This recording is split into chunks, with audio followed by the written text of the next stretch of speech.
Beginning in this lecture, I want to take a look at the church in Revelation. We will not complete looking at the church in this lecture, but I want to begin. And the reason why I want to focus on the images of the church in Revelation, there are actually three related reasons. The first is there is a very popular theology, which I think is absolutely wrong, called dispensationalism, which holds that the church was present in the first three chapters of the book, but then is raptured out of the earth beginning in chapter 4, verse 1, and does not reappear until the tail end of the book. Now, and they cite the fact that the word church is not used from the end of chapter 3 until chapter 22, verse 16. Well, that view, to be very tactful, is nonsense. It is based, it assumes in advance, based upon their theology, that the church is removed from the earth. In fact, the absence of the word church in chapters 4 through the beginning of chapter 22 proves nothing at all, and the reason is actually, the word church is never used in the entire book. The only time the word church is used, it is always written to particular churches. The general word, the Greek word ecclesia, is never used in the book at all, and consequently, the fact that the word church or churches is not used in some chapters is no more significant than the fact that it's not used anywhere in the book. But the book is clearly written to the church, as we will see. Furthermore, there are a number of Gospels and epistles where the word church is never used. For example, the word church is not used in the Gospels of Mark, Luke, and John, and it also does not appear in 2 Timothy, Titus, 1st and 2nd Peter, and 1st and 2nd John, and the book of Jude. Yet all of those books are written to the church. The fact is that John is writing, he points out in chapter 1, verse 4, he says he's writing to the 7 churches that are in Asia. And then at the end of the book, chapter 22, verse 16, Jesus says, I, Jesus, have sent my angel to testify to you these things for the churches. Now, when he says, I've sent my angel to testify to you these things, the subject of the angel's testimony is the entire book of Revelation, not just some part of it. And so the dispensationalist interpretation that the church was present at the very beginning and then makes its reappearance at the end of the very last chapter is amazingly far-fetched. I mean, to say that in the consummating book of the entire New Testament, which is directed specifically to historical churches facing persecution and needing desperately some hopeful words from the Apostle John. For John to direct only 3 chapters to the church, but then spend the bulk of his time in the book compiling a lengthy eschatological handbook concerning events that will take place thousands of years after the church is removed and thousands of years from the time that he wrote the book, reveals that this whole theory or theology of dispensationalism failures to connect with the contents of the book at all. It is amazingly shallow. As I point out, John at the beginning and the end is explicitly saying that this book is written for the church. And so the other reason that I want to look at the church is that, remember, we talked about in earlier lectures the fact that the book of Revelation is largely the genre called apocalyptic. Namely, it is written in symbolic form. And therefore, we are going to see the church appear in symbolic form throughout the book of Revelation. So as we look at the church and the different symbols that are used for the church in the book of Revelation, it will help us become acquainted with how to deal with symbolism. Because remember, the genre of apocalyptic is not written today, and most people, particularly most Westerners, have very literalistic minds, and they have a hard time wrapping their minds around how to deal with symbolism. But remember, the quote literal end quote way to interpret symbolic language is symbolically. So by going through the different symbols and images of the church, I hope it will help us become attuned to the way symbolism works. Now, the book begins, chapter 1, verse 1, saying, "This is the revelation of Jesus Christ." Now, since this is all about Jesus, it follows, it seems to me, that Christ's body, the church, is going to be present throughout the book, because the church follows its head, Christ. And we will see that again and again throughout this book. So let's begin looking at the major symbols that are used to discuss the church. And it begins right in chapter 1, verse 1, where it says, "The revelation of Jesus Christ, which God gave him to show to his bond servants." Now, the Greek word for bond servants, my translation, I'm using the New American Standard, translates it bond servants. The Greek word is doulos, which is typically translated as either slaves or servants or bond servants. And so the phrase doulos, bond servants or slaves, is found in Revelation 1, in Revelation 2, 7, 11, 19, and 22.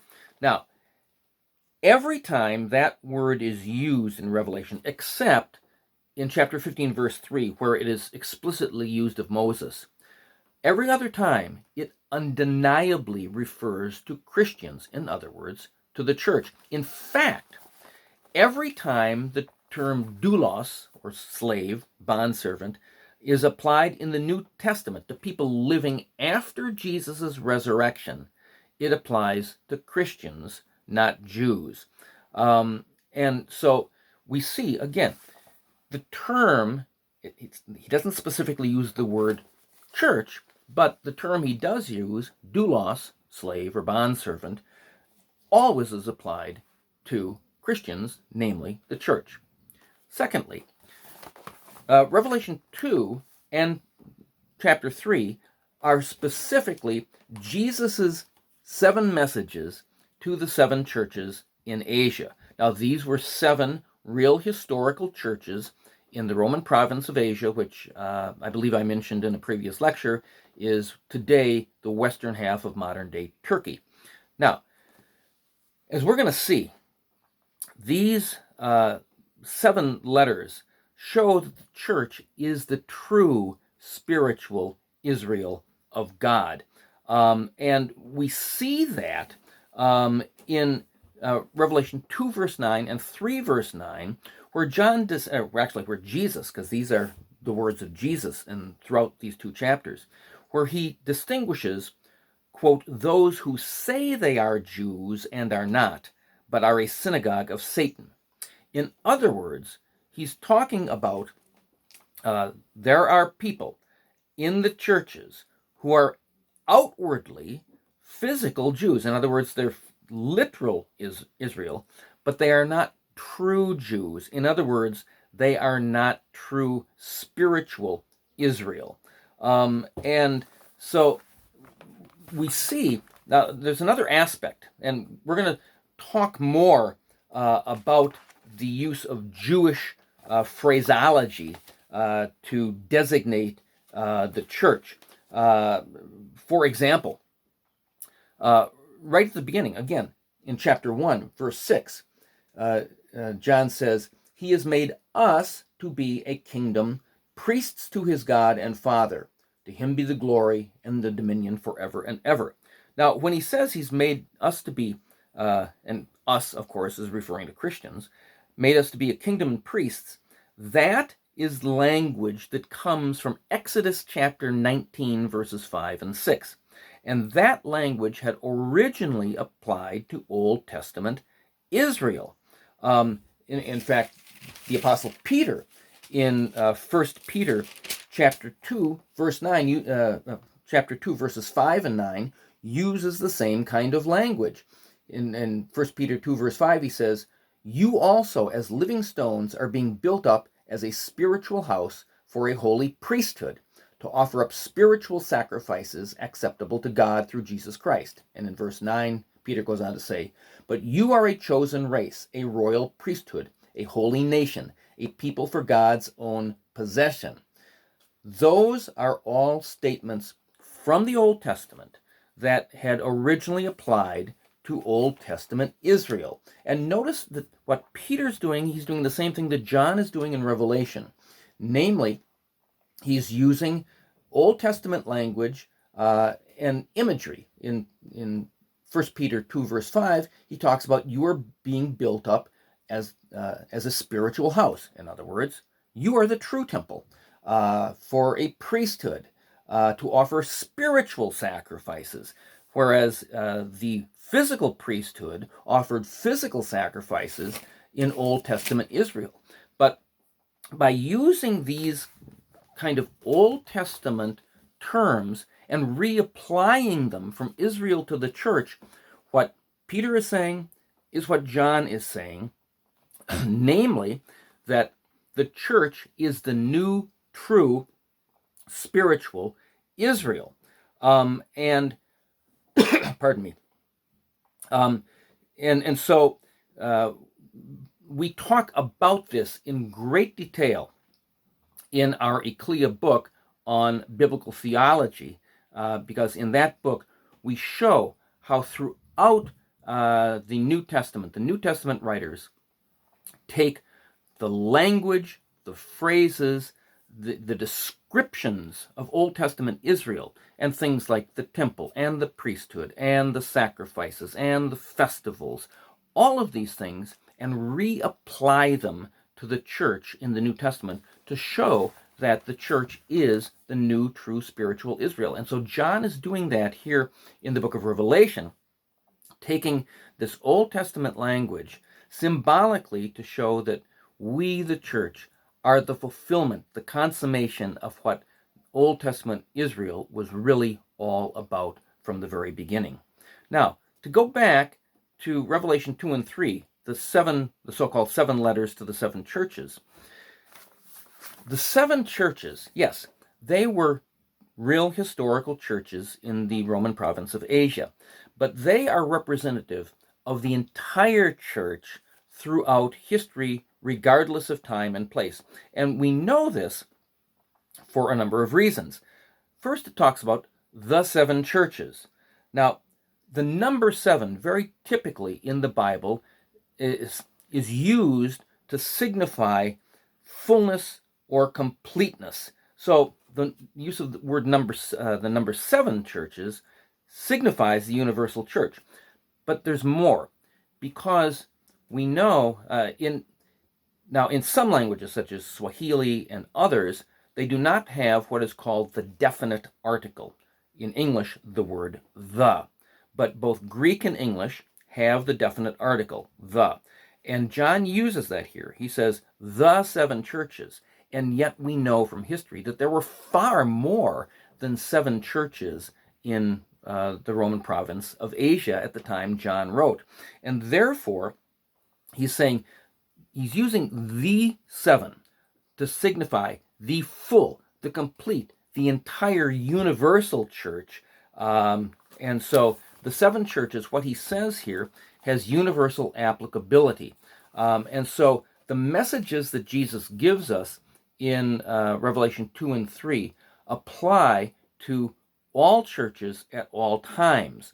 And that's also indicated by the fact that in Revelation 1, verse 11, John is told to write in a book, not seven books, but in one. So the seven messages are to be written in only one book, which again is some evidence that this entire book of Revelation is designed for the entire church. And it's very interesting. He has a message. Jesus has messages to each of the seven churches in Revelation 2 and 3. first to Ephesus, then to Smyrna, then to Pergamum, and so on.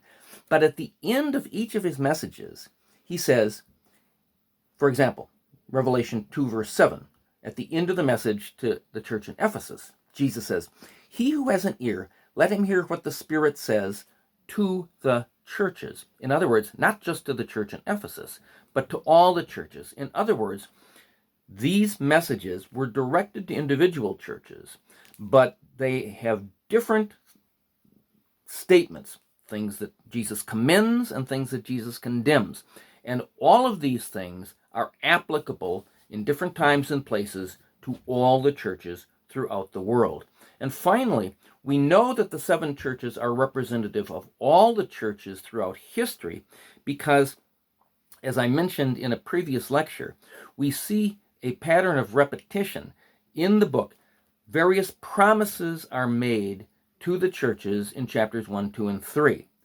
These same things appear in the last 3 chapters of the book, showing that the fulfillment applies to all the churches and also showing that this entire book is about the church. So we've looked at the bondservants or doulos. We've looked at the 7 churches. But beginning in Revelation 5, but John talks about the saints. And we see reference to the saints in Revelation 5, 8, 11, 13, 14, 16, 17, 18, 19, and 20. So again, throughout the book, every time the New Testament uses the word saints, it manifestly is referring to Christians, namely the church. And now sometimes in the book of Revelation, the church is shown on earth, but sometimes it is shown in heaven. But this is consistent with the New Testament pattern, which says that there is a connection between the church in heaven and the church on earth. What do I mean? Philippians 3, verse 20 tells us that our citizenship is in heaven. And in Ephesians 2, verse 6, Paul affirms that the church has been raised up with Jesus and seated with him in the heavenly places. And that is a present reality. So in Revelation, it is also showing this connection between the church in heaven and the church on earth. But it's, I think, a very fascinating connection also is shown that in Revelation 5, verse 8, and in Revelation 8, verses 3 and 4, in both of those passages, it refers to incense bowls, which are defined as symbolizing the prayers of the saints.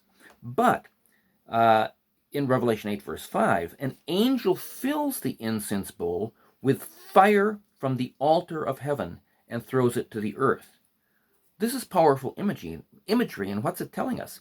It's telling us that the prayers of the saints, the prayers of the church, are integral to the downfall of the enemies of the gospel. So what we are doing here in our prayers, symbolized by the incense bowls, are having an effect in heaven.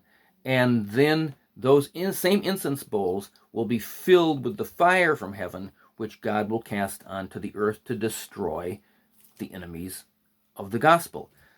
You see, the book of Revelation is just absolutely amazing. And again, since all of these different sections of the book apply to things that are going on now, yes, Christians in many times and places here on the earth, even to this day, suffer great persecution, and yet Revelation is telling us that our prayers are being heard and they are making a difference. So remain faithful in prayer. Now, Revelation 5, verses 9 and 10 go on to give us another image of the church. It talks about those who have been purchased from every tribe and tongue and people and nation, who have been made a kingdom and priests to our God. Now, once again, it is using the language of kingdoms and priests, which are drawn from Exodus 19 and from Isaiah chapter 61. And so once again, it's using Old Testament language to show us that the church is the true fulfillment of what physical Israel was all about from the very beginning. And in Revelation 5, verse 10, it talks about the fact that the saints, the church, reigns upon the earth. Now, different manuscripts have either will reign or are reigning, either present or future tense. There's good textual evidence for both of those translations. But I think probably the present tense is to be preferred because it is indicating the inaugural fulfillment of the promised kingdom. In other words, we are reigning now. Our reign has not yet been consummated, but what we are doing is making a difference. And again, that's consistent with what we saw concerning the incense bowls, that while we face persecution and suffering and death now, nevertheless, God is heeding our prayers even now. Then we move to chapter 6. The fifth image is at the end, is in chapter 6, verses 9 through 11, where it talks about, in chapter 6, verse 9, when the Lamb broke the fifth seal, I saw underneath the altar the souls of those who had been slain because of the word of God and because of the testimony which they had maintained. So we're talking about the martyrs. And while some people think that those are referring to Old Testament saints, I think clearly, given the context of the book, it's talking about the church, perhaps including Old Testament saints. Now, and because they cry out, "How long, O Lord, will you refrain from avenging our blood on those who dwell upon the earth?" And in verse 11, they were told, "Wait a while, they're given each a white robe." Well, we see those things fulfilled later in the book, because in chapter 19, verse 8, it's talking about the marriage supper of the Lamb. The Lamb is married to his bride, the church, not just to Old Testament saints. And there in chapter 19, verse 8, it says, "It was given to her to clothe herself in fine linen, bright and clean, which represents the righteous acts of the saints." So again, I think the martyrs clearly are the saints, which is the church. And furthermore, it says at the end of chapter 18, it talks about the destruction of Babylon the Great, and it says then in the beginning of chapter 19 that chapter 19 verse 2, God, he has avenged the blood of his bondservants on her. So again, it's the connection that we see.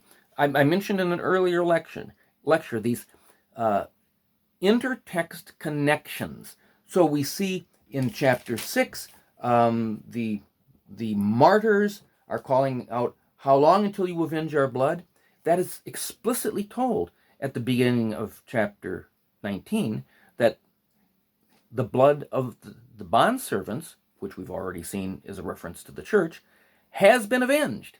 And then they receive these white garments in chapter 6, verse 11, and that is explicitly described then in chapter 19, verse 8, as applying to the righteous acts of the saints, again, as we've seen, a clear reference to the church at the time of the marriage supper of the Lamb. So these intertextual connections show us that the church is present both in heaven and on earth throughout the book of Revelation.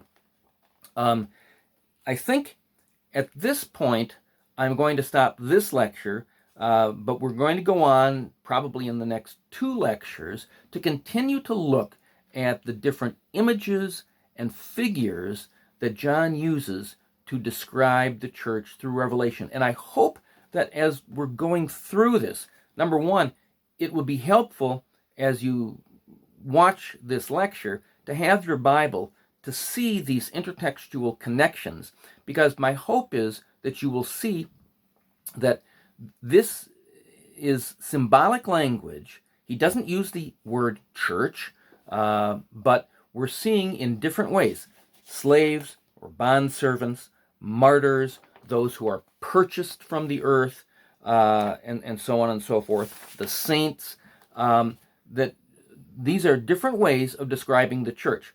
Now, beginning the next lecture, we're going to be looking at the 144,000 and then some other images. And some of these may be a little more counterintuitive. But as we explain this, hopefully you'll see that this is symbolic language describing the church. And we need, remember, when we deal with symbolism, we need to avoid the error of literalism. Okay?